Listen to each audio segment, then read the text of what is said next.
name of our Lord and Savior Jesus Christ. Online Sunday ஸ்கூல்ல உங்க எல்லாரையும் பார்க்கறது எங்களுக்கு ரொம்ப சந்தோஷம். பிள்ளைங்களோடு இணைந்து நிறைய பேரண்ட்ஸும் ஆன்லைன் சண்டே ஸ்கூல் வாட்ச் பண்றீங்க. நிறைய ஃபீட்பேக்ஸ் கேட்டோம்.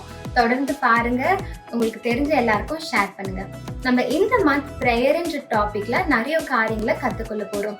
இந்த வீக் நம்ம ஜெனரல் அசம்பிளி நமக்கு லீட் பண்ண போறது primary teachers and primary childrens. நம்ம இன்னைக்கு ஜெபத்தை பத்தி நிறைய காரியங்களை கத்துக்கொள்ள போறதுக்கு முன்னாடி ப்ரேயர் பண்ணிட்டு ஸ்டார்ட் பண்ணலாமா? ஏசப்பா நானுந்தன் செல்ல பிள்ளை, என்னோடு பேசிடுமே, உன் மெல்லிய சத்தத்தை கேட்டிட செவிகளை திறந்திடுமே. என்னோடு பேசும், என்னுள்ளம் தங்கும், என்னோடு பேசும், என்னுள்ளம் தங்கும். ஆமென், ஆமென், ஆமென், ஆமென். ஜெபிக்கலாமா? கை கூப்புங்க, கண்ணை மூடுங்க. அன்புள்ள இயேசு சுவாமி, இந்த நல்ல வேலை கொடுத்துக்காக நன்றியப்பா. இந்த 6 மாதம் கடந்து 7வது மாதம் நாங்கள் வந்திருக்கப்பா. இந்த வேலையில எங்க கூடவே இருந்து எங்களை கரும்பிடித்து எங்களை வழி நடத்துங்கப்பா. இந்த ஜென்ரல் செஷன்லேயும் இந்த ஆன்லைன் மூலியமாக நாங்கள் உங்களுடைய பாதத்தில் நாங்கள் வந்திருக்கோம்ப்பா. நீங்கள் எங்கள் கூடவே இருந்து எங்கள் கரம் பிடித்து வழி நடத்துங்கப்பா. இந்த story time, activity time, memory verse டைமில் நீங்கள் எங்கள் கூட இருந்து நாங்கள் கேட்க போகிற ஒவ்வொரு விஷயமும் எங்கள் லைஃப் டைம்லேயே உபயோகப்படுத்தும்படி கிருபை செய்யுங்க கடவுளே. நாங்கள் பேரண்ட்ஸ் கேட்குறதுல நாங்கள் ஒபே பண்ணி அந்த லைஃப் டைமில் நாங்கள் யூஸ் பண்ணும்படி கிருபை செய்யுங்க கடவுளே. கூடிய சீக்கிரம் நாங்கள் உம்முடைய ஆலயத்தில் நாங்கள் வந்து நாங்கள் அதை யூஸ் பண்ணும்படி கிருபை செய்யுங்க கடவுளே. இயேசுவின் நாமத்தில் ஜெபிக்கிறேன் நல்ல பிதாவே, ஆமென்.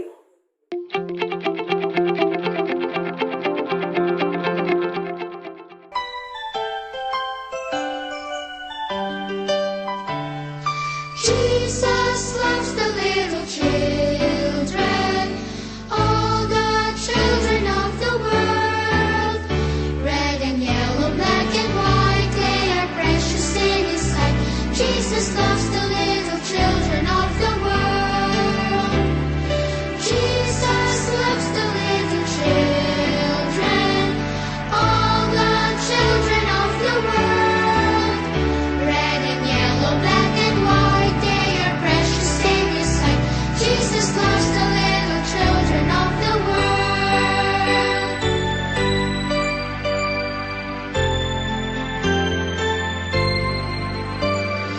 Jesus loves me, this I know, for the Bible tells me so. Little ones to Him belong, they are weak, but He is strong. Yes, Jesus loves me. Yes, Jesus loves me. Yes, Jesus loves me. The Bible tells me so.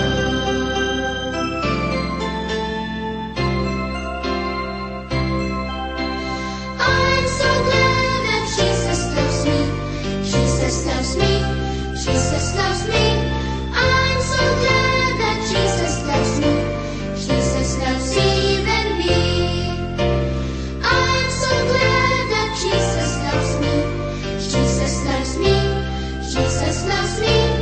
I'm so glad that Jesus loves me. Jesus loves even me. Jesus loves even me.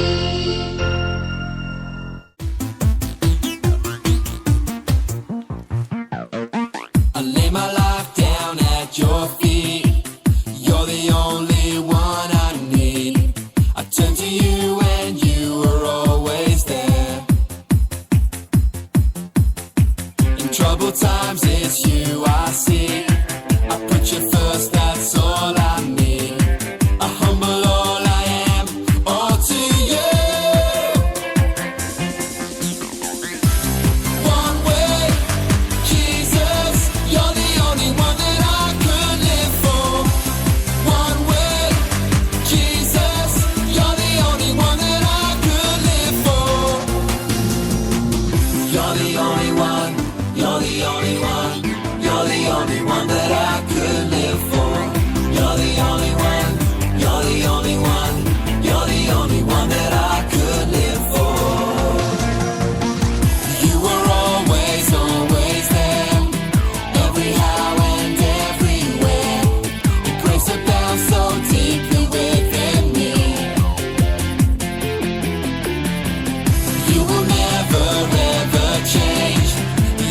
day to day the same.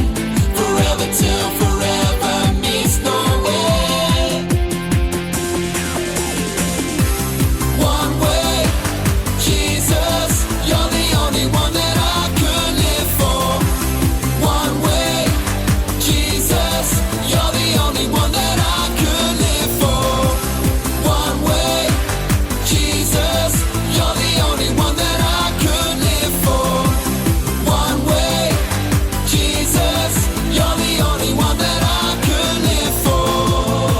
You are the way, the truth, and the life. We live by faith and not by sight. For you, we're living all for you. Up a bit higher. You are the way, the truth, and the life. We live by faith and not by sight. For you, we're living all for you.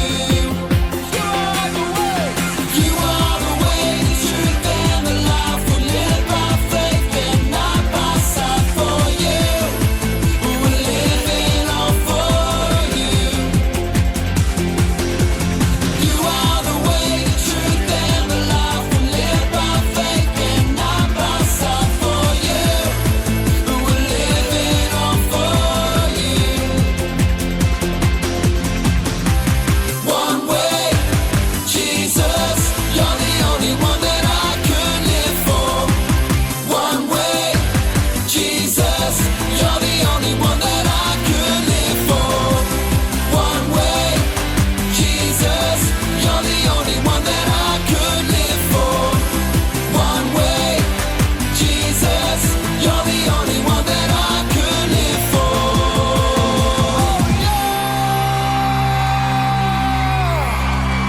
Come on!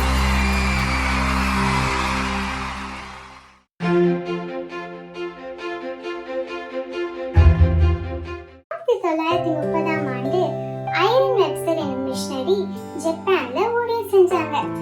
இவங்க sunrise orphanage நடத்தி வந்தாங்க. இதுல அநேக ஏழை அனாதை குழந்தைகள் அடைக்கலம் புகுதாங்களாம். Sunrise ஆர்ஃபனேஜ்னா ரொம்ப பிரகாசமா வெளிச்சமா இருக்கும்னு யோசிக்கிறீங்களா? அதுதாங்க இல்ல. அந்த ஆர்ஃபனேஜ்ல சூரிய ஒளியே வராது. இரவு பகல் எதன் கூட வித்தியாசம் தெரியாத அளவுக்கு அந்த ஆர்ஃபனேஜ் எப்போதும் இருட்டாவே இருக்குமா. அதற்கு காரணம் என்னன்னா, அந்த ஆர்ஃபனேஜ் முன்னாடி இந்த பெரிய மலை. அங்க இருந்த சின்ன பிள்ளைங்களுக்கு சூரிய ஒளியை பார்க்கணும், வெளிச்சத்துல விளையாடணும் ரொம்ப ஆசையா. ஆனா அதுக்கு வாய்ப்பே இல்லாத அளவுக்கு இந்த பெரிய மலை இருந்தது. இந்த சின்ன பிள்ளைங்க வாரம் தவறாது சண்டே கிளாஸ் போவது வழக்கம். அந்த வாரம் அவங்க சண்டே கிளாஸ்ல இங்க கடுகளவு விசுவாசத்தோடு மலையை பார்த்து பெயர்ந்து போன்னு சொன்னாலும் அது பெயர்ந்து போகும்னு ஏசப்பா சொல்லியிருக்காங்கன்னு சொல்லி கொடுத்தாங்க. அதை கேட்ட பிள்ளைங்களுக்கு ரொம்ப சந்தோஷமா. எனவே ஏசப்பா இந்த மலையை பெயர்த்து போடுங்க என்று தினமும் ஒருமனப்பட்டு ஜெபிக்க ஆரம்பிச்சாங்க. இத பார்த்த மத்தவங்களுக்கு இது ரொம்ப வேடிக்கையா தாங்க இருந்தது. இந்த நிலையில ஐரன் தன்னுடைய ஊழியத்திற்காக வெளிநாடு சென்றிருந்தாங்க. அவங்க திரும்பி வருவதற்கு சில நாட்கள் தாமதமானது.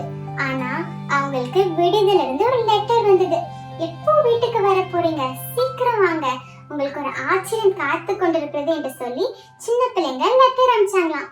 அப்படி என்ன ஆச்சரியம் என்பதை பார்க்க விரைந்த ஐரனுக்கு ஒரு இன்ப அதிர்ச்சி காத்து கொண்டிருந்தது. பல ஆண்டுகளாக சூரியனை மறைத்துக் கொண்டிருந்த மலை அங்கு இல்லை. அட என்ன ஆச்சரியம், இந்த மலை எப்படி பெயர்க்கப்பட்டது என்று ஐரன் பிள்ளைகளிடம் கேட்க அவங்க, நாங்க ஏசப்பாவிடம் தினமும் மலையை பெயர்க்க வேண்டும் என்ற விசுவாசத்தோடு ஜெபிச்சோம். 2 வாரங்களுக்கு முன்பு சிலர் வண்டிகளில் வந்து இயந்திரங்களின் உதவியோடு மலையை பெயர்த்து அதன் கற்களை எடுத்து சென்றனர் என்று மகிழ்ச்சியோடு சொன்னாங்களாம். இதை குறித்து ஐரன் விசாரித்த போது ஜப்பான் அரசாங்கம் ஒரு பார்க் கட்டி கொண்டிருந்தாங்களாம். அந்த நிலத்தை சரி செய்வதற்கு தேவையான கற்கள் இந்த மலையில்தான் இருக்கிறது என்று சொல்லி அந்த மலையை உடைத்து அதன் கற்களை வைத்து அந்த பார்க்க அழகா கட்டி முடிச்சாங்களாம். இதை கேட்ட எல்லாரும் தேவனுக்கு நன்றி சொன்னாங்களாம். சூரிய ஒளியும் கிடைத்தது, மலையும் பெயர்க்கப்பட்டது, பிள்ளைகளுக்கு விளையாட அழகான பூங்காவும் கிடைத்தது என்று சொல்லி தேவனை துதித்தாங்க. இதை கேட்டு கொண்டிருக்க நம்மளும் பலமுறை கடுகளவு விசுவாசம் இருந்தால் மலையை பெயர்க்க முடியும் என்று வேதத்தில் வாசித்திருக்கிறோம். ஆனால் இது எப்படி சாத்தியமாகும் என்று யோசித்து மலைகள் பெயர்க்கப்பட ஜெபிக்காமல் விட்டிருக்கிறோம்.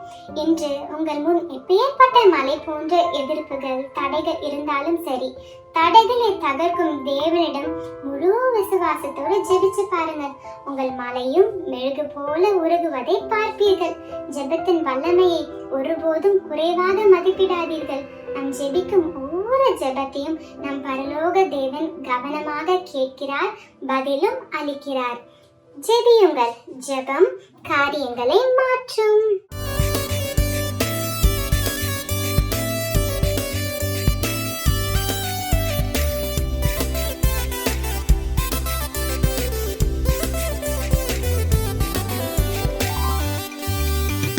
மலையை பார்த்து போங்க சொன்னா சர்வென்னு போகுமே, கடலை பார்த்து நில் என்றால் சைலண்ட் ஆகி போகுமே.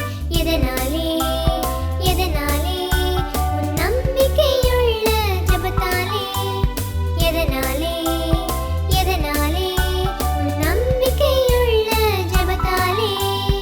இன்னும் 2 சொல்ல போறேன், கவனமாக கேளுங்கோ. பேய்களை போக சொன்னால் விழுந்தடிச்சு ஓடுமே, சுத்தமாக என்று சொன்னால் டிஸ்சார்ஜ் ஆகி போவானே. எதனாலே எதனாலே உன் நம்பிக்கையுள்ள ஜெபத்தாலே, எதனாலே எதனாலே உன் நம்பிக்கையுள்ள ஜெபத்தாலே.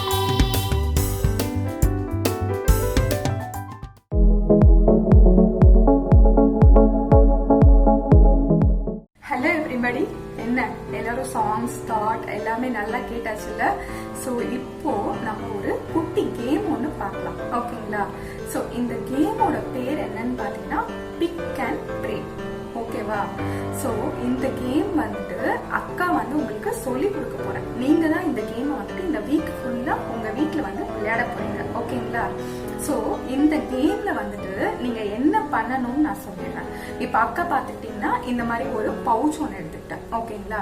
ஸோ இந்த பவுச்ல வந்துட்டு கிட்ஸோட பேரண்ட்ஸ் பார்த்துட்டு இருந்தீங்கன்னா நல்லா கேட்டுக்கோங்க. டெய்லி வந்து உங்க கிட்ஸ் என்னென்ன டாஸ்க் பண்ணணும்னு ஒரு குட்டி குட்டி சார்ட் பீசஸ்ல கட் பண்ணி எழுதி இந்த பவுச்குள்ள வந்து போட்டு வச்சிருவாங்க. ஸோ சப்போஸ் நம்ம மண்டே டு ஃப்ரைடே இந்த கேம் வந்து விளையாட போறோம் இந்த வீக், ஓகேங்களா? ஓகேவா? இப்போ வந்து நீங்க சார்ட் பீசஸ்ல ஒரு 5 டாஸ்க் 5 நாளைக்கு கட் பண்ணி இந்த பவுச்சுக்குள்ள போட்டுக்கணும். இப்போ கிட்ஸ் வந்து காலையில ஏஞ்சோன்னா என்ன பண்ணணும் தெரியுமா? இந்த பவுச்சை எடுத்து இதை ஓபன் பண்ணி இதுக்குள்ளேருந்து ஒரு சார்ட் பீஸை எடுத்து, ஸோ அந்த சார்ட் பீஸ்ல என்ன எழுதி இருக்குன்னு நீங்க வந்து பார்க்கணும். பார்த்த உடனே என்ன தெரியுமா பண்ணணும்? ஜீசஸ், இன்னைக்கு டேல நான் இந்த டாஸ்கை சக்சஸ்ஃபுல்லா கம்ப்ளீட் பண்ண ஹெல்ப் பண்ணுங்க ஜீசஸ், ஆமென் அப்படின்னு சொல்லி ப்ரே பண்ணிட்டு நீங்க வந்து ஸ்டார்ட் பண்ணணும் அந்த டேவை. என்ன, ஓகேவா கிட்ஸ்? ரெடியா எல்லாரும்? இந்த வீக் ஃபுல்லா இந்த கேம் விளையாடலாமா? ஓகே, நம்ம கேம் வந்து ஸ்டார்ட் பண்ண போறோம். சோ எனக்கு வந்து 5 டாஸ்க் இந்த பவுச்ல நான் வந்து எழுதி வச்சிருக்கேன். சோ எனக்கான ஃபர்ஸ்ட் டாஸ்க நான் இப்போ இந்த பவுச்சை வந்து ஓபன் பண்ணி நான் வந்து எடுக்க போறேன், ஓகேங்களா? சோ எனக்கான ஃபர்ஸ்ட் டாஸ்க் வந்து என்னன்னு பாத்தீங்கன்னா ஹெல்ப் யுவர் பேரண்ட்ஸ். ஸோ இந்த டாஸ்கை நீங்க எடுத்த உடனே உங்க பேரண்ட்ஸ் கிட்ட போயிட்டு இன்னைக்கு என்னென்ன ஹெல்ப்லாம் பண்ணணும்னு சொல்லி கேட்டுட்டு அந்த டே ஃபுல்லா அதை வந்து நீங்க ஃபாலோ பண்ண போறீங்க, ஓகேங்களா? ஸோ அதே மாதிரி எனக்கு செகண்ட் டேக்கு ஒரு டாஸ்க் இருக்கு. என்னன்னு பாத்தீங்கன்னா பி சாட்டிஸ்ஃபைட். ஸோ நீங்க வந்து எப்போதுமே இருக்கிறத வச்சு சாட்டிஸ்ஃபைடா இருக்கணும், இல்லாததை நினைச்சு நம்ம வந்து கஷ்டப்படக்கூடாது, ஓகேவா? சோ இந்த மாதிரி ஒரு டாஸ்க் உங்க பேரண்ட்ஸ் சப்போஸ் எழுதி வச்சிருந்தாங்களா அந்த நாள் ஃபுல்லா அதை நீங்க வந்து ஃபாலோ பண்ணணும். சோ எனக்கு தேர்ட் டாஸ்க் என்னன்னு பாத்துக்கிட்டீங்கன்னா சே சாரி. சோ நம்ம எப்போ என்ன தப்பு பண்ணாலும் யார்கிட்ட பண்ணாலும் நம்ம யோசிக்காம போயிட்டு சாரி சொல்லிடணும். அது ஒரு நல்ல ஹேபிட், ஓகேங்களா? சோ அடுத்து எனக்கு டாஸ்க் வந்து நெவர் பி ஆங்கிரி. ஸோ இப்போ வந்து பார்த்துக்கிட்டிங்கன்னா லைஃப்ல நிறைய பிரச்சனை வந்துட்டு சின்ன சின்ன விஷயத்துக்குலாம் நம்ம கோவப்படுறதுனால தான் வருது. ஸோ அதை வந்து நம்ம சின்ன வயசுலேருந்தே ஃபாலோ பண்ணணும்னு வச்சுக்கோங்களேன், பெருசாயிட்ட பிறகு நமக்கு வந்து அது ரொம்பவே யூஸ்ஃபுல்லாக இருக்கும், ஓகேங்களா? ஸோ எனக்கு லாஸ்ட் டே 5th டேக்கான டாஸ்க் வந்து பார்த்துக்கிட்டிங்கன்னா லவ். நம்ம நம்மள எந்த அளவுக்கு நல்லபடியா நம்ம பாத்துக்கிறோம், நல்லா இருக்கணும்னு நினைக்கிறோமோ அதே மாதிரிதான் நம்ம மத்தவங்களையும் நினைக்கணும். ஓகேங்களா? இதுதான் இருக்கிறதுலயே ரொம்ப ரொம்ப கஷ்டமான டாஸ்க் இல்லையா? சோ அக்கா 5 டேஸ்க்கு எனக்கு 5 டாஸ்க் வச்சிருக்கேன். நானும் உங்களோட சேர்ந்து இந்த கேமை விளையாட போறேன் இந்த வீக் ஃபுல்லா. இந்த டாஸ்க் எல்லாத்தையும் என்னென்ன அக்கா எடுத்தனோ அதெல்லாம் நானும் Monday, Tuesday, Wednesday, Thursday, Friday, so 5 டேஸும் நானுமே ஃபாலோ பண்ண போறேன் உங்களோட சேர்ந்து. ஓகேவா கிட்ஸ்? ரெடியா எல்லாரும் கேமுக்கு? பேரண்ட்ஸ் நல்லா ஞாபகம் வச்சுக்கோங்க, மண்டேலேருந்து நீங்க சார்ட் பீசஸ் எடுத்துட்டு உங்களுக்கு பசங்களுக்கான டாஸ்க எழுதிட்டு இந்த மாதிரி ஒரு பவுச்ல போட்டு வைக்க போறீங்க. உங்க பசங்க அதை எடுத்து என்ன பண்ணணும்? ஃபர்ஸ்ட் ப்ரே பண்ணி அந்த டேவை ஸ்டார்ட் பண்ணி அந்த டாஸ்க் அந்த டே ஃபுல்லா சக்சஸ்ஃபுல்லா கம்ப்ளீட் பண்ணணும். ஓகேவா கிட்ஸ்? ஓகே. சோ இப்போ நான் கட் பண்ணி வச்ச சார்ட் பீசஸ் நான் ஒரு தனியா ஒரு சார்ட்ல பேஸ்ட் பண்ணி காட்ட போறேன். அதுல நமக்கு ஒரு ஷேப் கிடைக்கும். அது என்னன்னு பாக்கலாமா? ஓகேவா? அக்கா அந்த 5 பீசஸையும் ஒரு சார்ட்ல ஒட்டியிருக்கேன். சோ இதுல என்ன ஷேப் வந்திருக்குன்னு பாக்கலாமா? ரெடியா? பாத்துட்டீங்கன்னா அக்கா ஹார்ட் ஷேப்ல ஒரு சார்ட் எடுத்துதான் 5 பீசஸா கட் பண்ணி நான் டாஸ்க் எழுதியிருந்தேன் 5 டேஸ்க்கு. சோ இத 5 டேஸும் சக்சஸ்ஃபுல்லா கம்ப்ளீட் பண்ணிட்டீங்கன்னா உங்க பேரண்ட்ஸ் கிட்ட கேட்டு ஒரு டாஸ்க்லயும் இந்த மாதிரி உங்களை அப்ரிஷியேட் பண்றதுக்காக ஸ்டார்ஸ் இல்ல உங்களுக்கு என்ன வேணுமோ அந்த மாதிரி கேட்டு வாங்கிக்கோங்க. பேரண்ட்ஸ் நீங்களும் உங்க கிட்ஸ அப்ரிஷியேட் பண்றதுக்காக அவங்க சக்சஸ்ஃபுல்லா டாஸ்க பண்ணி முடிச்சிட்டாங்கன்னா இந்த மாதிரி போட்டு அவங்கள என்கரேஜ் பண்ணுங்க. ஓகேவா? என்ன கிட்ஸ், கேம்க்கு ரெடியா? இந்த வீக் ஃபுல்லா விளையாடலாமா? இந்த கேமை சக்சஸ்ஃபுல்லா கம்ப்ளீட் பண்றீங்களான்னு பார்க்கலாம். ஓகேவா? So all the best. Hello பசங்களா, எல்லாரும் எப்படி இருக்கீங்க? ஜெனரல் செஷன் பார்த்தீங்களா? எல்லாரும் ரொம்ப ஜாலியாக நல்லா பார்த்துருப்பீங்கன்னு நினைக்கிறேன். போன வாரம் நம்ம பார்க்கும்போது பிகினர் பசங்க அவங்க பண்ண பாடங்கள், அதுக்கப்புறம் டீச்சர்ஸ் பண்ண ஆக்ஷன்ஸ் அங்கே எல்லாமே நம்ம பார்த்தோம்.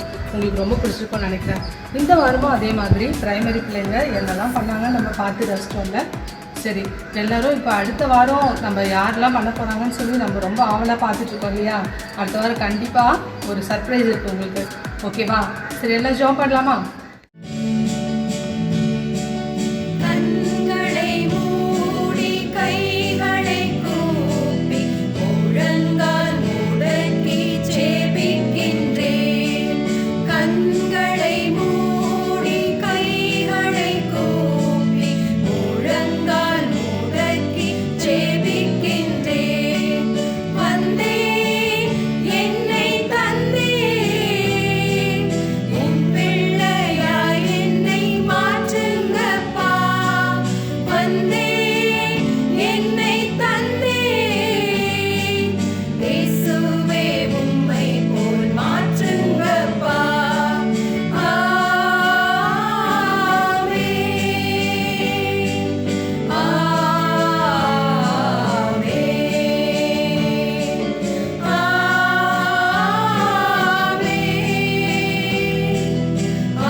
எங்களை அதிகமாக நேசிக்கிற அன்பிற்காகப்படே இந்த காலை வேலைக்காக நன்றியோடு ஸ்தோத்திரிக்கிறோம்.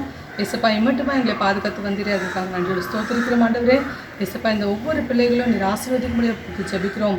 நாங்கள் எப்படி உம்மிடத்தில் ஜெபிக்க வேண்டும் என்பதை கற்றுக்கொண்ட ஒவ்வொரு பிள்ளைகளையும் நீர் ஆசீர்வதிங்க. தொடர்ந்து உம்மிடத்தில் எசப்பா ஜெபிக்க நீர் கிருபை செய்ய முடியாது கொடுத்து ஜெபிக்கிறோம். சண்டே ஸ்கூல் பார்த்துட்ருக்க ஒவ்வொரு பிள்ளைகளையும் நீர் ஆசீர்வதிங்க. அவங்க ஒவ்வொருத்தரும் நீர் பாதுகாத்துக் கொள்ளுங்க. அவங்க குடும்பங்களை நீர் ஆசீர்வதிங்க ஆண்டவரே. ஒவ்வொரு டீச்சர்ஸை நீர் ஆசீர்வதிங்க. எல்லாவற்றும் இயேசு கிறிஸ்துவின் மூலம் கேட்கிறோம் நல்ல பிதாவே, amen. Hi boys and girls, sweet dreams. என்னடா சண்டே ஸ்கூலுக்கு வரலான்ட்டு காலையில ஆன்லைன்ல உட்காந்தா அக்கா குட் மார்னிங் விஷ் சொல்லாம ஸ்வீட் ட்ரீம்ஸ்னு சொல்லி தூக்கம் வர மாதிரி பேசுறாங்க. எனக்கும் இப்படிதாங்க இருந்தது. இன்னைக்கு நான் பைபிளை திறந்து டேனியல் புக் எடுத்து வாசிச்சேன். டேனியல் புக்கை வாசிச்சதுல இருந்து எனக்கு கூட யாராவது ஸ்வீட் ட்ரீம்ஸ் சொன்னா ரொம்ப நல்லா இருக்குமேன்னு ஆசை வந்துருச்சு. ஏன்னா இன்னைக்கு லெசன் ஒரு ட்ரீமை பத்தி. இன்னைக்கு லெசனுக்கு போலாமா? ஓகே டென்சிகா, உனக்கு என்னைக்காவது கனவு வந்திருக்கா? எப்போல்லாம் கனவு வந்தது? என்ன மாதிரி கனவு வந்தது? கனவு வந்ததுக்கு முன்னாடி எப்படி இருந்தது? கனவு வந்ததுக்கு அப்புறம் எப்படி இருந்தது? நீ கொஞ்சம் நம்ம பிள்ளைங்களுக்கும் சேர்த்து ஷேர் பண்ணுவியா? எனக்கு வந்துட்டு கனவு வந்துட்டு அதிகமாக ஃப்ரெண்ட்ஸ் பற்றி தான் வரும். ஃப்ரெண்ட்ஸ் பற்றி வரும்போது எனக்கு வந்துட்டு ரொம்ப ஹாப்பியாக இருக்கும். அது வரும்போது எனக்கு ரொம்ப ப்ளசண்ட்டாகவும் இருக்கும். அதுக்கப்புறம் நான் மார்னிங் ஏஞ்சி ஓகே ஃப்ரெண்ட்ஸ் பற்றி வந்திருக்கு, நம்ம அதை ரீகால் பண்ணி பார்க்கும்போது ரொம்ப ரொம்ப ஜாலியாக இருக்கும். அந்த குவாரண்டைனில் நம்ம ஃப்ரெண்ட்ஸ் கூட இருக்க முடியலனாலும் கனவுல இருக்குமேட்டு ரொம்ப ஹாப்பியாக இருக்கும். ஜோஹன், உனக்கு ட்ரீம்ஸ் வந்திருக்கா? உனக்கு மறக்க முடியாத ஒரு ட்ரீமை பத்தி இன்னைக்கு கிளாஸ்ல ஷேர் பண்றியா? ஒரு நாள் வந்து நான் ஒரு போட்டில் போயிட்டு இருந்தேன். போட்டில் போயிட்டு இருக்கும்போது என்னோட லெஃப்ட் சைடில் பார்த்தா ஒரு ஐலாண்ட் தெரிஞ்சிச்சு. அந்த ஐலாண்டில் எல்லா ட்ரெஷரும் செம்மையாக சூப்பராக இருந்துச்சு. அப்படி நான் என்னோட ரைட் சைடில் திரும்பி பார்த்தா இன்னொரு ஐலாண்ட் தெரிஞ்சிச்சு. அந்த ஐலாண்டில் ஒன்றுமே இல்லை. It was just a barren island. சொல்லிட்டு அப்போ வந்து நான் எந்த ஐலாண்டுக்குள்ளே போகலான்னு சொல்லி யோசிச்சுட்டு இருக்கும்போது நான் அந்த ட்ரெஷர் ஐலாண்டுக்குள்ளே போனால் எனக்கு எல்லாமே கிடச்சிடும். I become a rich man. அதுவே அந்த நான் பேரல் ஐலாண்டுக்குள்ளே போனால் எனக்கு எதுவுமே கிடைக்காது. ஸோ நான் எதுக்குள்ளே போகலாம், இந்த ரிச் ஐலாண்டுக்குள்ளே போகலான்னு சொல்லிட்டு நான் இந்த பக்கம் போனேன். அப்போ வந்து ஒரு போர்டில் வந்து போட்டுருந்துச்சு. அந்த போர்டில் வந்து நீங்கள் பாவம் செஞ்சாதான் உங்களால் அந்த ஐலாண்டுக்குள்ளே போக முடியாது. ஐயோ பாவமான்னு சொல்லிட்டு நான் உடனே இந்த ஐலாண்டுக்குள்ளே போய் பார்த்தேன். இந்த ஐலாண்டுக்குள்ளே போய் பார்த்தா வேற ஐலாண்டுக்குள்ளே பார்த்தா அங்கேயும் ஒரு போர்டு இருந்துச்சு. அந்த போர்டில் வந்து நீங்கள் உங்கள் பாவத்தை எல்லாத்தையும் அறிக்கையிட்டதான் உங்களால் என்ட்ரி பண்ண முடியும் போர்டு இருந்துச்சு. டென்சிகா அண்ட் ஜோஹன், நம்ம எல்லாருமே கனவு கண்டிருப்போம்ல. சில கனவுகள் ஆச்சரியமா இருக்கும், சில கனவுகள் அதிர்ச்சி மூட்டுறதா இருக்கும், சில கனவுகள் ரொம்ப பயமுறுத்துற மாதிரி இருக்கும்ல. சில கனவுகள் ரொம்ப மகிழ்ச்சியா அப்படியே வானத்துல பறக்கிற மாதிரி நம்ம கண்ணால நம்ப முடியாத ஒரு அனுபவமாக இருக்கும். அதிகமா கனவு காண்றது இரவு நேரத்துல நம்ம தூங்கும் போதுதான் இல்ல. அதனாலதான் தூங்கும் போது என்ன பண்ணுவாங்க, குட் நைட் ஸ்வீட் ட்ரீம்ஸ் அப்படின்னு சொல்றது நிறைய பேருக்கு அது ஒரு பழக்க வழக்கமாகவே இருக்கிறது. நம்ம இரவுல காண்ற சில கனவுகள் மறக்க முடியாத ஒரு அனுபவமாக இருக்கும். ஜோஹான் சொன்னால அந்த கனவு வந்து அவன் மனசுல அப்படியே ஆழமா பதிஞ்சிருக்குல்ல. ஆனா சில கனவுகள் பாத்தீங்கன்னா முழிக்கிறதுக்குள்ளேயே மறந்து போயிடும். நீங்க எவ்வளவுதான் ஞாபகப்படுத்தி பார்த்தாலும் அது உங்க ஞாபகத்துக்கு கொண்டு வரவே முடியாது. ஓகே, இப்ப பாடத்துக்கு போறதுக்கு முன்னாடி ஒரு சின்ன ஜெபம் பண்ணலாமா? அன்புள்ள இயேசு சுவாமி, இந்த நாளிலே நான் கற்றுக்கொள்ள போகிற பாடத்தை நான் படிப்பதோடு மாத்திரம் அல்லாமல் என்னுடைய வாழ்க்கையிலே பிரயோஜனப்படுத்தவும் அதை அப்ளை பண்ணவும் எனக்கு உதவி செய்யுங்க. இயேசுவின் நாமத்திலே ஜெபிக்கிறேன், ஜீவனுள்ள நல்ல பிதாவே, ஆமேன். பைபிள்ல கனவுகளை பற்றி நம்ம நிறைய வாசிச்சிருக்கோம்ல. கடவுளுடைய பிள்ளைகள் சரியான வழியிலே நடக்கவும் எதிர்காலத்திலே நடக்க போகிற காரியங்களை குறித்து சொல்லிட்டு அவர்கள் உற்சாகத்தோடு ஒரு நம்பிக்கையோடு ஒரு ஆயத்தத்தோடு அந்த எதிர்காலத்தை சந்திப்பார்கள் என்பதற்காகத்தான் கடவுள் என்ன பண்ணார்னா கனவுகள், தரிசனங்கள், அடையாளங்கள் மூலமாக தம்முடைய பிள்ளைகளிடம் பேசினார். இன்னைக்கு நம்ம தானியேல் தீர்க்க தரிசன புத்தகத்திலிருந்து ஒரு முக்கியமான கனவை பற்றி நம்ம பார்க்க போறோம். கடவுள் தானியேலுக்கு ஒரு முக்கியமான ஒரு கனவை கொடுத்திருந்தாரு. கிரேக்க மொழியில அபாக்கலிப்ஸ், அதாவது இந்த உலகம் எப்படி அழியும், இறுதியிலே எப்படி ஒரு நிலையான ராஜ்யம் ஸ்தாபிக்கப்படும் என்ற ஒரு வெளிப்பாட்டை ஆண்டவர் என்ன பண்ணார்னா தானியேலுக்கு ஒரு வெளிப்பாடாக கொடுத்திருந்தாரு. இன்னைக்கு நமக்கு பாடத்துக்கு கொடுக்கப்பட்டிருக்கிற பாடப்பகுதி என்னன்னு பாத்தீங்கன்னா தானியேல் 2வது அதிகாரம் 24 45 வசனம் வரைக்கும். புதிய பாபிலோன் சாம்ராஜ்யத்தின் ஒரு சிறந்த அரசராக விளங்கியவர் தான் நேபுகத்நேச்சார் II. தமிழ்ல நம்ம நேபுகாத் நேச்சார் அப்படின்னு சொல்லுவோம். இவர் அந்த பாபிலோன் ராஜ்யத்தை எக்ஸ்பேண்ட் பண்றதுலயும் அதோட எபிலிட்டிஸ் பவரை இன்க்ரீஸ் பண்றதுலயும் பெரும் பங்கு வகித்தார். இவர் பாபிலோன் சாம்ராஜ்யத்தை ஆட்சி செய்த காலம் 605 BC இருந்து 562 BC. இவருக்கு முன்பாக இருந்த நேபுகாத்நேச்சார் I, இவர் எருசலேமை கேப்சர் பண்ணினப்ப என்ன பண்ணார்னா எருசலேம் தேவாலயத்துல இருந்த விலை மதிப்புள்ள பொருட்களையும் அங்க இருந்த வலிமை மிக்க சில இஸ்ரவேல் ஜனங்களையும் சிறையாக பிடித்து கொண்டு வந்தார். இவர்களை பிடித்து கொண்டு வந்து அவர்களுக்கு அந்த கல்தேயர் பாஷையில, அதாவது அஸ்ட்ராலஜி, ஃபியூச்சரை ப்ரெடிக்ட் பண்ற ஒரு காரியத்துல ட்ரைனிங் பண்ணும்படி இவர்களை நியமித்திருந்தார். இவர்களில் வந்தவர்கள் தான் தானியேல். தானியேலோட ஃப்ரெண்ட்ஸை பத்தி நீங்க ஏற்கனவே கேள்விப்பட்டிருப்பீங்க. ஷாத்ரக், மேஷக், ஆபத்நேகோ, இந்த 3 பேரும் கூட தானியேலோட சேர்ந்து அந்த ட்ரைனிங்காக நியமிக்கப்பட்டிருந்தார்கள். தானியேலும் அவனோட ஃப்ரெண்ட்ஸும் உண்மையான கடவுளை தெய்வ பயத்தோட வணங்கினார்கள், நம்ம படிச்சிருக்கோம்ல. அதனால இவங்க அந்த விதமான அஸ்ட்ராலஜி அதுலாம் நம்பல. ஆனா ஆண்டவர் இவர்களை எல்லாவற்றிலும் சிறந்து விளங்க பண்ணினார். நம்ம பைபிள்ல வாசிக்கிறோம், இவங்க மற்ற ஜனங்களை பார்க்கிலும் 10 மடங்கு சமர்த்தராக இருந்தார்கள் என்று. கனவுல ஆரம்பிச்சாங்க, இன்னும் கனவையே சொல்ல மாட்டேங்கிறாங்க அப்படின்னு தானே பார்த்துட்டு இருக்கீங்க. பேட் ட்ரீமா, குட் ட்ரீமா, கியூரியஸா இருக்குல்ல. ஓகே, கனவு கண்டது வேற யாரும் இல்ல, அந்த பாபிலோன் சாம்ராஜ்யத்தை 2500 ஆண்டுகளுக்கு முன்பு ஆட்சி செய்த நம்ம நேபுகாத்நேசர் II. பாபிலோனை ஆட்சி செய்த 2ஆம் வருஷத்துல தான் அவருக்கு இந்த கனவு வந்தது. அவர் படுத்துட்டு இருக்கும் போது இந்த கனவு வந்தது. அந்த கனவு இவரை ரொம்ப கலக்கமடைய செய்ததுனால என்ன பண்ணார்னா, அப்படியே எழுந்திரிச்சிட்டாராம் அந்த கனவுல இருந்து. அந்த கனவு அவரால் முழுமையாக அந்த கலக்கத்தோடு இருந்ததுனால அவர் பயந்துட்டு ஞாபகம் வைத்துக் கொள்ள கூட முடியவில்லை. இந்த கனவோட அர்த்தத்தை தெரிஞ்சுக்கணும்னு சொல்லிட்டு இவர் என்ன பண்ணாரா, அந்த தேசத்துல இருக்க ஞானிகள், சாஸ்திரிகள், கல்தேயர்கள், அஸ்ட்ராலஜர்ஸ் பார்த்தோம்ல, இவங்க எல்லாரையும் கூப்பிட்டுட்டாராம். ஜோசியர்கள் எல்லாரையும் கூப்பிட்டுட்டு அந்த கனவுக்குரிய அர்த்தத்தை கேட்டாராம். இவங்கெல்லாம் என்ன சொன்னாங்கன்னா, ராஜா நீங்க கனவு என்னன்னு சொல்லுங்க, அதன் அர்த்தத்தை நாங்க சொல்றோம் அப்படின்னு சொன்னாங்களாம். ஆனா ராஜா சொல்லிட்டாரா, இல்ல கனவு என்னன்னு நீங்க சொல்லணும், அதன் அர்த்தத்தையும் நீங்க சொல்லணும்னு சொல்லிட்டு என்ன சொன்னார்னா, அப்படி நீங்க இந்த கனவோட அர்த்தத்தை சொல்லலன்னா எல்லாரையும் நான் கண்டந்துண்டமா வெட்டி போட்டுருவேன் அப்படின்னு சொன்னாரு. அப்படியே நீங்க என் கனவையும் அதன் அர்த்தத்தையும் சொன்னீங்கன்னா நான் உங்களுக்கு நிறைய பரிசு பொருள், வெகுமதிகள், நல்ல கனத்தையும் கொடுப்பேன் அப்படின்னு சொல்லிட்டு ப்ராமிஸ் பண்ணாரு. அதை கேட்ட எல்லாரும் என்ன பண்ணாங்க, ரொம்ப பயந்துட்டாங்க. ஏன்னா எல்லாருக்கும் தெரியும் மனுஷனால இதை சொல்ல முடியாது, தேவர்களால மாத்திரம்தான் ராஜா கண்ட கனவையும் சொல்ல முடியும், அதன் அர்த்தத்தையும் சொல்ல முடியும். இதனால இந்த ராஜா ரொம்ப கோவப்பட்டுட்டு என்ன பண்ணாருன்னா, எல்லா ஞானிகளையும் கொலை செய்யும்படியாக, வெட்டி போடும்படியாக ஒரு ஆர்டர் கொடுத்துட்டாரு. இதை கேள்விப்பட்ட தானியேல் என்ன பண்ணானா, ஆரியோகு என்ற காவலர் தலைவன் மூலம் ராஜா கிட்ட போயிட்டு, ராஜா எனக்கு கொஞ்சம் தவணை கொடுங்க, நான் எப்படியாவது இந்த கனவையும் அதன் அர்த்தத்தையும் சொல்றேன் அப்படின்னு சொல்லிட்டு அவன் சொன்னானா. ராஜாவும் அவனுக்கு டைம் கொடுத்தாரு. தானியேல் என்ன பண்ணானா, தன் நண்பர்களோடு சேர்ந்து உண்மையான தேவனை நோக்கி ஜெபம் பண்ணினார்.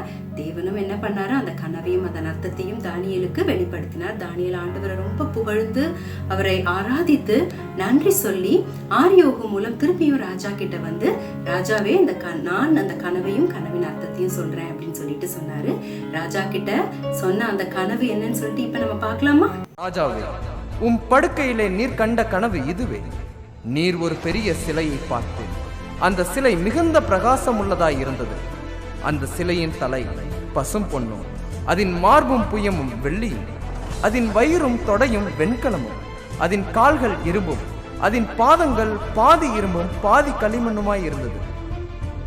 நீர் பார்த்து கொண்டிருக்கும் போதே கைகளால் பெயர்க்கப்படாத ஒரு கல் பெயர்ந்து உருண்டு வந்தது. அது அந்த சிலையை இரும்பும் களிமண்ணுமாகிய அதன் பாதங்களில் மோதி நொறுக்கி போட்டது. அந்த சிலை முழுவதும் நொறுங்குண்டு பறந்து போகும் பதரை போலாயிற்று. நீர் கண்ட கனவு இதுதான் என்றான் தானியேல். இதற்கு தானியேல் கொடுத்த அர்த்தம் என்ன? பொன்னினாலான முதலாம் ராஜ்யம் எதை குறிக்கிறது தெரியுமா? பொன்னினாலான தலை பாபிலோன் சாம்ராஜ்யத்தை குறிக்கிறது என்றான் தானியேல். ராஜாவே, நீர் ராஜாதி ராஜாவாய் இருக்கிறீர். பரலோகத்தின் தேவன் உமக்கு ராஜரீகத்தையும் பராக்கிரமத்தையும் வல்லமையையும் மகிமையையும் அருளினார். பொன்னான அந்த தலை நீரே என்று நேபுகாத்நேச்சாரை பார்த்து தானியேல் கூறினார். வேதாகமத்தில் பல இடங்களில் பாபிலோனை பொன்னோடு ஒப்பிடப்படுகிறது. பொற்காலத்தின் பொன்னான ராஜ்யம் என்று பாபிலோனை சரித்திர ஆசிரியர்கள் குறிப்பிடுகிறார்கள். இந்த உலகத்தை 66 ஆண்டுகள் பாபிலோன் சாம்ராஜ்யம் ஆளுகை செய்தது. வெள்ளியினாலான மார்பு எந்த ராஜ்யத்தை குறிக்கிறது? வெள்ளியினாலான மார்பு பாபிலோனை வீழ்த்தி எழும்பிய மேதிய பெர்ஷிய ராஜ்யத்தை குறிக்கிறது. மேதியனாகிய தரியு ராஜாவும் பெர்ஷியனாகிய கோரேஸ் ராஜாவும் தான் பாபிலோனை முற்றுகையிட்டு வீழ்த்தினார்கள். மேதிய பெர்ஷிய ராஜ்யம்தான் 208 ஆண்டுகள் உலகையே ஆளுகை செய்த மிகப்பெரிய சாம்ராஜ்யம். வெண்கலத்தினாலான வயிறும் தொடையும் எந்த ராஜ்யத்தை குறிக்கிறது? வெண்கலத்தினாலான வயிறும் தொடையும் மேதிய பெர்ஷிய ராஜ்யத்தை வீழ்த்தி எழும்பிய கிரேக்க சாம்ராஜ்யத்தை குறிக்கிறது. வேதம் சொல்கிறது, பின்பு பூமி எங்கும் ஆண்டு கொள்ளும் வெண்கலமான 3ஆம் சாம்ராஜ்யம் ஒன்று எழும்பும் என்று வேதம் சொல்கிறது. இது நிறைவேறியதா? ஆம், நிறைவேறியது. லட்சக்கணக்கான இராணுவ வீரர்களை கொண்ட மேதிய பெர்ஷிய ராஜ்யத்தை சில ஆயிர இராணுவ வீரர்களை கொண்டே கைப்பற்றினார் கிரேக்க ராஜ்யத்தின் அரசன் மாவீரன் அலெக்சாண்டர். பின்பு அவன் வெற்றிக்கு எல்லைகள் இல்லாமல் பூமி எங்கும் கால் பதித்தார். கிரேக்க சாம்ராஜ்யம் பூமி எங்கும் ஆளுகை செய்யும் என்று வேதாகமம் முன்னதாகவே தீர்க்க தரிசனத்தினால் உரைத்தது ஆச்சரியமல்லவா? கிரேக்க சாம்ராஜ்யம் 163 ஆண்டுகள் பூமியை ஆளுகை செய்தது. இரும்பினாலான கால்கள் எந்த ராஜ்யத்தை குறிக்கிறது? இரும்பினாலான கால்கள் பூமி எங்கும் ஆளுகை செய்த கிரேக்க சாம்ராஜ்யத்தை சதித்திட்டம் போட்டு வீழ்த்திய ரோம சாம்ராஜ்யத்தை குறிக்கிறது. ரோம சாம்ராஜ்யம் எல்லா தேசத்தையும் நொறுக்கி தகர்த்து போட்டு உலகையே ஆளுகை செய்தது. அதைத்தான் வேதாகமம் 4வது ராஜ்யம் இரும்பை போல உரமாயிருக்கும். இரும்பு எல்லாவற்றையும் எப்படி நொறுக்கி சின்ன பின்னமாக்குகிறதோ அப்படியே இது நொறுக்கி போடுகிற இரும்பை போல அவைகளை எல்லாம் நொறுக்கி தகர்த்து போடும் என்று வேதாகமம் கூறுகிறது. வேத வசனம் முன்னுரைத்தபடி இரும்பு எப்படி எல்லாவற்றையும் நொறுக்குகிறதோ அதே போல ரோமராஜ்யம் ஒடுக்குகிறவர்களாகவும் அடக்குகிறவர்களாகவும் அதிக வரி வசூலிக்கிறவர்களாகவும் கடுமையான தண்டனை கொடுக்கிறவர்களாகவும் இருந்தனர். இயேசு கிறிஸ்து பூமியில் வாழ்ந்தபோது இந்த ராஜ்யம் தான் ஆளுகை செய்தது. சுமார் 646 ஆண்டுகள் உலகை ஆளுகை செய்தது. ஆச்சரியமா இருக்குல்ல? எஸ், இந்த கனவுல சொல்லப்பட்ட அநேக காரியங்கள் நிறைவாகிவிட்டது. இந்த கனவுல அந்த சிலையை பார்த்தீங்கன்னா அதோட மெட்டல்ஸ்ல அதோட உலோகங்கள் மதிப்பு மிக்கதாய் ஆரம்பிக்கிறது. பட் போக போக போக அதோட மதிப்பு வந்து குறைந்து கொண்டே இருக்கிறது. ஆனா அதோட வலிமை ஸ்ட்ரென்த் வந்து இன்க்ரீஸ் ஆகிக்கிட்டே இருக்குது. கடைசியாக அந்த சிலையில இரும்பும் களிமண்ணும் கலந்த பாதங்கள் என்று நம்ம பார்க்கிறோம். இது எதை குறிக்குதுன்னா ரோம சாம்ராஜ்யத்தையும் அதனோடு கலந்து அதனோடு இணைந்து இருக்கிற ராஜ்யங்களையும் குறிக்கும். அதுதான் இப்போ இருக்கிற மாடர்ன் யூரோப் என்று சிலர் வந்து அதை இன்டர்பிரேட் பண்றாங்க. அதுதான் நாம இப்ப வாழ்ந்து கொண்டிருக்கிற காலம். அதாவது ரோம சாம்ராஜ்யம் தன்னிச்சையாக இந்த உலகத்தை ஆள போவதில்லை. அதோடு சேர்ந்து நிறைய பலமுள்ள ராஜ்யங்களும் பலம் இல்லாத ராஜ்யங்களும் சேர்ந்து ஆளுகை செய்யும் என்று நம்ம பார்க்கிறோம். கைகளால் பெயர்க்கப்படாத ஒரு கல் இந்த சிலையை மோதி எல்லாத்தையும் அப்படியே சுக்கு நூறாக நொறுக்கி போட்டுச்சு அப்படின்னு நம்ம பார்த்தோம்ல. எல்லாத்தையும் சுக்கு நூறாக நொறுக்கி போட்டதுக்கு அப்புறம் ஒரு நிலையான ராஜ்யம் ஸ்தாபிக்கப்படுகிறதுன்னு பார்த்தோம். அந்த ராஜ்யம் என்னன்னு இப்ப பார்க்கலாமா? கைகளினால் பெயர்க்கப்படாத கல் எந்த ராஜ்யத்தை குறிக்கிறது? அது கிறிஸ்துவின் அழியாத ராஜ்யத்தை குறிக்கிறது. அந்த கல் கிறிஸ்துவே என்று வேதமும் கூறுகிறது. எவராலும் அழிக்க முடியாத கிறிஸ்துவின் ராஜ்யம் இப்பூமிக்கு வரும் என்பது எவ்வளவு நிச்சயம், எவ்வளவு சத்தியம். அவர் ராஜாதி ராஜாவாய் எக்காலம் துணிக்க தூதர்களுடன் கண்கள் யாவும் காணும்படியா மிகுந்த பிரகாசத்தோடு திரும்பி வருவார். பாவத்திலிருந்து மீட்க முதல் முறை இவ்வுலகத்திற்கு இரட்சகராய் வந்தார். பாவ உலகத்திலிருந்து மீட்க இப்பொழுது ராஜாவாய் 2ஆம் முறை வரப்போகிறார். நிச்சயமாக முடிவு உண்டு. பரலோக ராஜ்யம் சமீபித்திருக்கிறது. அவரை மட்டும் நம்பி அவருக்காக காத்திருங்கள். அவர் தம்முடைய ராஜ்யத்தில் சேர்த்துக்கொள்ளும். ஸோ ஜெபம் பண்ணி பைபிள் வாசிச்சு இயேசுவை போல வாழணும்னு ஏன் திரும்ப திரும்ப ஆன்லைன் சண்டே ஸ்கூல்ல எம்பசைஸ் பண்றாங்கன்னு இப்போ உங்களுக்கு புரியுதுல்ல? எஸ், நாமளும் இயேசுபாவை போலவே மாறி நித்திய ராஜ்யத்திலே நித்தியமாக அவரோடு இந்த உலகை ஆளுகை செய்ய வேண்டும் என்பதுதான். அதனாலதான் நான் உங்களுக்கு ஆரம்பத்துல சொன்னேன்ல ஸ்வீட் ட்ரீம்ஸ்னு. அதோட அர்த்தம் இப்போ உங்களுக்கு புரிஞ்சிருக்கும்ல? நாளுக்குரிய மெமரி வேர்ஸ் என்னன்னு பாத்தீங்கன்னா 1 கொரிந்தியர் 3வது அதிகாரம் 10 15 வரைக்கும். ஐயோ, என்னடா வசனமா அப்படின்னு ஷாக் ஆயிடாதீங்க. உண்மையாகவே இந்த வசனத்தை நீங்க புரிஞ்சுக்கிட்டீங்கன்னா 1 அல்லது 2 முறை வாசிக்கும் பொழுதே நிச்சயமாக உங்கள் இருதயத்திலே அது பதிந்து விடும். நீங்க கஷ்டப்பட்டு மனப்பாடம் பண்ண வேண்டிய அவசியமே இல்லை. ரொம்ப முக்கியமான வசனம். இப்போ நீங்க வீடியோவை பாஸ் பண்ணிட்டு ஸ்கிரீன்லயும் நாங்க போடுறோம். நீங்க வீட்டுல ஜெபத்தோட அந்த பைபிளை திறந்து நீங்க வாசிச்சாலும் சரி, நீங்க வாசிச்சு முடிச்சதுக்கு அப்புறம் திரும்பவும் நான் உங்ககிட்ட அதை பத்தி பேசுறேன். இந்த 6 வசனத்துலேயும் இருக்கிற கீ வேர்ட்ஸை நீங்கள் புரிஞ்சுக்கிட்டிங்கன்னா இந்த 6 வசனங்களும் உங்களுக்கு நிச்சயமாகவே கிளியராக புரிஞ்சிடும்.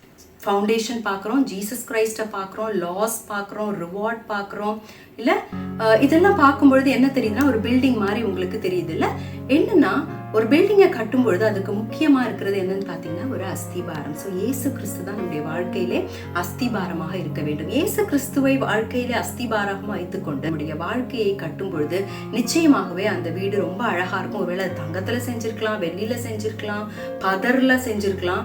ஸோ என்னைக்கு அந்த நாம செஞ்ச அந்த கட்டின வீடு அது எப்படிப்பட்ட குவாலிட்டி என்பது எப்போ அது வெளிப்படும் பார்த்தீங்கன்னா ஜட்ஜ்மெண்ட் டே அன்னைக்கு என்று பார்க்கிறோம். ஜட்ஜ்மெண்ட் டே அன்னைக்கு ஏசப்பா வருவாரு. வந்து நீங்க எப்படி ஏசு கிறிஸ்து என்ற அந்த ஃபவுண்டேஷன்ல உங்க வீட்டை எப்படி கட்டியிருக்கீங்கன்னு பார்ப்பாரு. அந்த குவாலிட்டி ஒருவேளை தங்க மாதிரி குவாலிட்டி இருந்ததுன்னா நிச்சயமா அந்த ஃபயர்ல அது வந்து சர்வைவ் ஆயிடும். ஆனா உங்களோட ஒர்க்ல ரொம்ப பதரை போல ரொம்ப வீக்கா இருந்ததுன்னா அதை அப்படியே எரிச்சு போட்டுருமா. ஜட்ஜ்மெண்ட் டே அன்னைக்கு நம்முடைய வாழ்க்கை இயேசு கிறிஸ்துவின் மேல கட்டப்பட்டிருந்தா கூட இந்த உலகத்துல வாழும் பொழுது நாம செய்த வேலைக்கு தகுந்த மாதிரி தான் நம்மளுக்கு ரிவார்டும் கிடைக்கும், நம்மளுக்கு லாஸும் கிடைக்கும். இப்ப கிளியரா புரிஞ்சிருக்கும். நிச்சயமா இதை ஈஸியா உங்களால மனப்பாடம் பண்ண முடியும். ஓகே, ஜோஹனோட second part of the dream நாம இன்னும் கேட்கவே இல்லைல்ல. ஜோஹன், உன்னுடைய கனவு எப்படி முடிஞ்சதுன்னு இப்ப கொஞ்சம் ஷேர் பண்றீங்களா? யோசிச்சு பார்த்தேன், ஐயோ பாவம்லாம் பண்ணக்கூடாது, நம்ம சண்டே கிளாஸ்ல சொல்லி கொடுத்துருக்காங்களே சொல்லிட்டு நம்ம இந்த பேரன் லைனுக்குள்ளே போவோம், எது வேணாலும் பார்த்துக்கலாம் அப்படின்னு சொல்லிட்டு அது உள்ள போனேன். அது உள்ள கால் எடுத்து வைக்கும் போது ஒரு பெரிய சத்தம். என்னடான்னு திரும்பி பார்த்தா அந்த பக்கத்து கையில அப்படியே ட்ரெஷர் எனக்கு ஃபுல்லா ஆஷஸா மாறிடுச்சு. என்னடா இதுன்னு சொல்லி இந்த பக்கம் திரும்பி பார்த்தா அப்ப வந்து இந்த பேரன்ல வந்து ரொம்ப ஃபர்டைலா மாறிடுச்சு. அப்ப என்னடா இது ஷாக்கிங்கா இருக்கேன்னு சொல்லி நான் அப்படியே முழிச்சு பார்த்தா நான் என் பெட்ல படுத்துட்டு இருந்தேங்க. நம்முடைய வாழ்க்கையை இயேசு என்ற அந்த அஸ்திபாரத்திலே கட்டி பரலோகத்திற்குரிய பொக்கிஷங்களை ஹெவன்லி ரிச்சஸை தேடும் பொழுது நிச்சயமாகவே நம்மளுக்கு நித்திய வாழ்க்கை கிடைக்கும்னு ஜோஹன் ரொம்ப அழகா சொல்லியிருக்கலாம்ல. ஸோ இந்த ரோப்பை நீங்க வந்து ஒரு டைம் லைனா இமேஜின் பண்ணிக்கோங்க. இந்த டைம் லைன்ல இது நம்மளுடைய வாழ்க்கை, இந்த ப்ளூ கலர்ல இருக்கிறது நம்முடைய வாழ்க்கைன்னு இமேஜின் பண்ணிக்கோங்க. நம்ம வாழ்க்கை இந்த பூமியில ஒருவேளை 60, 70, 80, 90 மேக்சிமம் 120 வச்சுக்கோங்களேன். ஸோ இந்த பூமியிலே வாழும் பொழுது நம்முடைய வாழ்க்கையை ஏசு கிறிஸ்துவாகிய அஸ்திபாரத்திலே நாம் கட்டி ஜெபம் பண்ணி பைபிள் வாசிச்சு இயேசுவை போல நல்ல காரியம் கொண்டிருக்கும் பொழுது ஏசப்பா நியாயம் தீர்க்கிற நாள் அன்னைக்கு அவர் என்ன பண்ணுவார்னா நம்முடைய கிரியைகளை நியாயம் தீர்ப்பார். ஸோ அவனுடைய கிரியைகளுக்கு தக்க ரிவார்ட்ஸ் கிடைக்கும், லாசஸ் கிடைக்கும். பட் நம்முடைய அஸ்திபாரம் இயேசுவாக இருக்கும் பொழுது, அவருக்கு பிரியமா இருக்கும் பொழுது நமக்கு என்ன கொடுப்பாரு ஏசப்பா? நித்திய வாழ்க்கையே கொடுப்பாரு. அந்த வாழ்க்கை முடியறதுக்கே வராது. அவரோடு சந்தோஷமாக நாம் நித்தியமாக வாழ்ந்து கொண்டே இருப்போம். இதுதான் ஏசப்பா ஸ்தாபிக்க போகிற ஒரு பெர்மனன்டான ஒரு கிங்டம். அந்த கிங்டம் உங்களுக்கு வேணும்ல? நிச்சயமா நம்ம எல்லாரும் சேர்ந்து இப்போ ஜெபம் பண்ணலாமா? அன்புள்ள இயேசு சுவாமி, இந்த நாளிலே ஏசப்பா நீர் மிகவும் அழகாக எங்களுக்கு நீர் நியாய தீர்க்கிற நாளிலே ராஜாவாக வந்து நியாயம் தீர்த்து எங்களை உம்முடைய ராஜ்யத்திலே பெர்மனண்டாக சேர்க்க போறீங்க அப்படின்னு சொல்லிட்டு ஆண்டவரே இது எங்களுக்கு கற்றுக் கொடுத்தீங்க. அப்ப இந்த பூமியிலே வாழ்கிற போது பூமியின் எந்த காரியங்களையும் எங்களை அசுத்தப்படுத்தாதபடிக்கு இயேசு என்ற அஸ்திபாரத்துல எங்களுடைய வாழ்க்கையை கட்டி அந்த நித்திய வாழ்க்கையை வாஞ்சிக்கிற பிள்ளைகளாக வாழ எங்களுக்கு உதவி செய்யுங்க. துதியான மகிமை எல்லாம் அது ஒருவருக்கே செலுத்துகிறோம். இயேசு என்ற பரிசுத்தமுள்ள நாமத்திலே ஜெபிக்கிறோம் ஜீவனுள்ள நல்ல பிதாவே. ஆமென். பாய்.